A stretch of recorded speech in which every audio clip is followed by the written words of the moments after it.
بسم اللہ الرحمن الرحیم والصلاة والسلام علی رسولہ الکریم وعلی آلہ وصحبہ اجمعین، اما بعد۔ میرے محترم بھائیوں، بہنوں، بچوں، بچیوں، عزیزوں، جاننے والے، نہ جاننے والے، السلام علیکم ورحمۃ اللہ وبرکاتہ۔ کچھ دنوں سے میں قرآن سے اللہ کی پسندیدہ ہستیاں کون ہیں، کہ اللہ کس کو پسند کرتا ہے، ولی دوست کو کہتے ہیں۔ تو اللہ کا دوست کون ہے؟ وہ یہ کوئی وراثتی چیز نہیں ہے کہ ایک بڑے اولیاء اللہ تھے تو اب ان کا بیٹا بھی انہی جیسا ہوگا۔ ہمارے یہاں وراثت چلتی ہے کہ بڑے بزرگ کا بیٹا بھی بزرگ بن جاتا ہے، چاہے وہ کلین شیو ہو، وہ لوگ اس کے پاؤں چوم رہے ہوتے ہیں، جہالت ہے۔ تو آج میں تھوڑا سا سورہ بنی اسرائیل ہے، اس میں بھی سارے اخلاق بیان ہوئے۔ میرے بھائی بہنوں، ایمان لانے کے بعد انسان بنتا ہے، اور اس کے بعد اس کی قیمت، اس کا بڑا پن، اس کی وجاہت، اس کی شرافت وہ پیسوں سے نہیں ہوتی۔ پیسوں سے انسان مالدار تو ہو جاتا ہے، بڑا نہیں بنتا، بڑا نہیں بنتا۔ ہمارا علم غلط ہو گیا۔ بڑا بڑا بندہ جے بولدیاں 3 ملن، یہ 200 مربع، یہ نوابہ فلانا ہے، نوابہ فلانا ہے۔ میرے بھائیو، یہ بالکل غلط علم ہے۔ بڑا وہ ہے جسے اللہ پسند کرے، بڑا وہ ہے جو میرے نبی کی زندگی کے پیچھے چلے، بڑا وہ ہے جس سے اللہ تعالیٰ راضی ہو جائے، باقی سب چھوٹے چھوٹے ہیں۔ تو آج ایک تیسری جگہ سے میں کچھ باتیں قرآن سے عرض کروں گا جن کا تعلق ہمارے ایمان سے بھی ہے، اخلاق سے بھی ہے۔ وہ ہے بسم اللہ الرحمن الرحیم، وَقَضَىٰ رَبُّكَ أَلَّا تَعْبُدُوا إِلَّا إِيَّاهُ بِالْوَالِدَيْنِ إِحْسَانًا إِمَّا يَبْلُغَنَّ عِندَكَ الْكِبَرَ أَحَدُهُمَا أَوْ كِلَاهُمَا فَلَا تَقُل لَّهُمَا أُفٍّ وَلَا تَنْهَرْهُمَا وَقُل لَّهُمَا قَوْلًا كَرِيمًا وَاخْفِضْ لَهُمَا جَنَاحَ الذُّلِّ مِنَ الرَّحْمَةِ وَقُل رَّبِّ ارْحَمْهُمَا كَمَا رَبَّيَانِي صَغِيرًا۔ یہ بہت بڑا مضمون ہے۔ اللہ نے قرآن بھر دیا والدین کے خدمت کے لیے، والدین کی اطاعت کے لیے، والدین کی ماننے کے لیے۔ پہلا جملہ ہے اور تیرے رب نے فیصلہ کیا، ایک مطلب۔ دوسرا، اور تیرے رب نے حکم کیا کہ بندگی صرف اللہ کی ہے، بندگی صرف اللہ کی ہے۔ عبد اسے کہتے ہیں جو ہر بات پہ سر جھکا دے، عبد اسے کہتے ہیں جو ہر بات پہ بچھ جائے، اس کو عبد کہتے ہیں۔ تو اللہ کہہ رہا ہے میرے بندو، میرا ایک فیصلہ ہے اور میرا ایک حکم ہے، میرے سوا نہ تمہارا ہاتھ کسی کے آگے پھیلے، نہ تمہاری گردن کسی کے آگے جھکے۔ ایک دوسرے سے مدد لینا، اس کو ایک دوسرے کی تعاونوں میں آ جاتا، تعاونوا علی البر والتقوی، ایک دوسرے کا ساتھ دو، ایک دوسرے کی مدد کرو۔ میرے نبی قرضہ اٹھاتے تھے۔ میرے نبی جب انتقال ہوا تو آپ کی زرہ 9 وسق پر، وسق 5 من کا ہوتا ہے، تو وہ جو کے بدلے آپ نے زرہ رکھوائی تھی کہ جب میں تمہیں ادا کروں گا زرہ لے لوں گا، اور آپ کا انتقال ہو گیا، آپ زرہ اپنی واپس نہیں لے سکے۔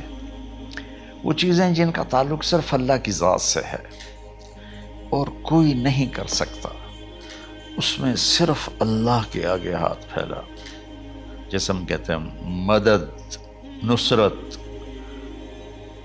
اللہ کہتا میں ہوں، الا ان نصر اللہ قریب، سنو میری مدد تمہارے قریب ہے۔ تو اللہ تعبدوا الا ایاہ، بس ایک چھوٹا سا جملہ اللہ نے یہاں کے، چونکہ یہاں اللہ نے والدین اور اخلاق بتانے تھے تو اپنے لیے صرف ایک جملہ بولا، باقی باتیں بھی اللہ کے لیے ہیں، لیکن اللہ نے میری بندگی، اس بندگی سے مراد 5 وقت کی نماز نہیں ہے، حج، روزہ، زکوٰۃ نہیں ہے اس کی مراد، یہ ساری باتیں داخل ہیں، اور اس کے ساتھ 24 گھنٹے کی زندگی اللہ کی مرضی پر گزارو، نفع آئے تو شکر ادا کرو، نقصان ہو تو صبر کرو، برداشت کرو، پھر بھی شکر ادا کرو، کہ میرا رب یہ کہہ رہا ہے کہ میں نے صرف اللہ سے تعلق جوڑنا ہے۔ اللہ کے نبی نے اپنے چچا زاد بھائی عبداللہ بن عباس سے فرمایا کہ یا غلام، اے نوجوان، اسی کا بکلمات فاحفظہ، میں تمہیں چند باتوں کی وصیت کرتا ہوں، کیا؟ احفظ اللہ، احفظ اللہ یحفظک اللہ، یحفظک اللہ، اللہ کے اوامر کی حفاظت کر، اللہ تیری حفاظت کرے گا۔ احفظ اللہ تجدہ تجاہک، تو اللہ کے اوامر، اسلام، حلال حرام کی پہچان کر کے زندگی گزار تو اللہ کو ہر وقت تو اپنی مدد کے لیے تیار پائے گا۔ اور لمبی حدیث ہے، عشاء کی نماز کا وقت ہو رہا ہے، اس میں وہ جملہ جو اس میرے مضمون سے متعلق ہے، وَإِذَا سَأَلْتَ فَاسْأَلِ اللَّهِ، جب بھی مانگو اللہ سے مانگو، جب بھی مانگو اللہ سے مانگو، اللہ کے سوا کوئی دینے والا نہیں ہے، صرف اللہ ہے دینے کے لیے۔ وَإِذَا اسْتَعَنْتَ فَاسْتَعِنْ بِاللَّهِ، اور جب مدد کے لیے ہاتھ اٹھاؤ تو صرف اللہ کو پکارو، جب ضرورت حاجت کے لیے، مدد کے لیے ہاتھ اٹھاؤ تو اپنے اللہ کو پکارو۔ تو یہ حدیث کی بات بھی ہے، جو قرآن کی بات بھی ہے۔ اس کے بعد آگے اللہ کہتا ہے وَبِالْوَالِدَيْنِ إِحْسَانًا، اور اپنے والدین کے ساتھ احسان کرو۔ احسان کا کیا مطلب ہے؟ اللہ آگے اسی کی تشریح کر رہا ہے۔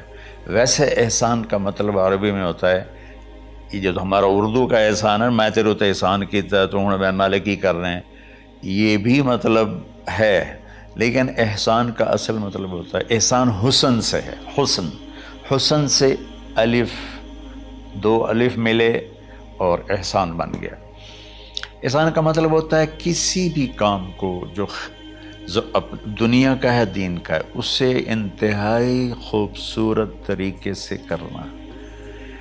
جیسے کسی دلہن کا میک اپ ہوتا ہے نا، تو 5-6 گھنٹے 4 گھنٹے کے بعد وہ کہتی ہے، جو ہوتی ہے اس کا میک اپ کرنے والی، کہ جی بس یہ مکمل ہو گیا ہے اور اب اس سے آگے نہیں ہے۔ تو آخری انتہا، اچھائی کی آخری انتہا پر پہنچ کے کام کرنے کو احسان کہتے ہیں۔ تو میرا اللہ کہہ رہا ہے، میرے بندو، اپنے والدین کے ساتھ وہ کرو کہ جو بھلائی کی، خدمت کی، ماننے کی آخری حد ہے۔ سبحان اللہ۔ وبالوالدین احسان، بالوالدین پہلے ہے، احسان بعد میں ہے۔ اللہ تعالیٰ نے باقی سب کو پیچھے کر کے فرمایا کہ دیکھو، خاص طور پہ ماں باپ کے ساتھ وہ رویہ کرو کہ ان کے دل سے دعائیں نکلیں۔ چند دن پہلے ایک والد یوں ہاتھ اٹھا کے کہہ رہا تھا اپنے بیٹے، اکلوتا بیٹا، میں منگنا اللہ کو لو، اللہ تینوں چاہ لوے۔ باپ بیٹے کے لیے یہ دعا مانگ رہا تھا، اور بیٹا اکیلا ہے، یہ بد دعا باپ کر رہا تھا۔ تو بھائیو، ایسی اولاد نہ بنو جس ماں نے پیٹ میں 9 مہینے اٹھایا، پھر جننے کی تکلیف برداشت کی۔ ایک شخص آیا حضرت عبید بن عمیر کے پاس کہ حضرت، میں نے ماں کو اپنے کندھے پہ بٹھا کے پیدل حج کرایا ہے، مینا لے گیا، عرفات لے گیا، مزدلفہ، پھر مینا، پھر مکہ، تو کیا میں نے ماں کا حق ادا کر دیا؟ میں نے فرمایا ولا تلقۃ واحدہ، بیٹا ابھی ایک تلقہ کا حق بھی ادا نہیں ہو۔ تلقہ کسے کہتے ہیں؟ جب بچہ پیدا ہونے کا وقت آتا ہے تو ماں کو دردوں کی لہریں اٹھتی ہیں، وہ اتنی خوفناک ہوتی ہیں کہ ماں چیخ چیخ کے رہ جاتی ہے، اور بعض اوقات ڈیلیوری لیٹ ہو جاتی ہے تو وہ تڑپتی ہے، روتی ہے۔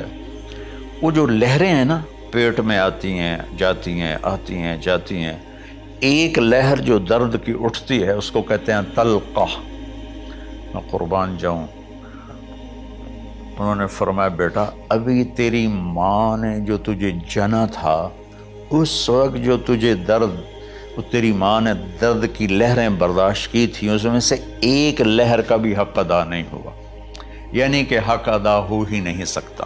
یہ مطلب کہ حق ادا ہو ہی نہیں سکتا۔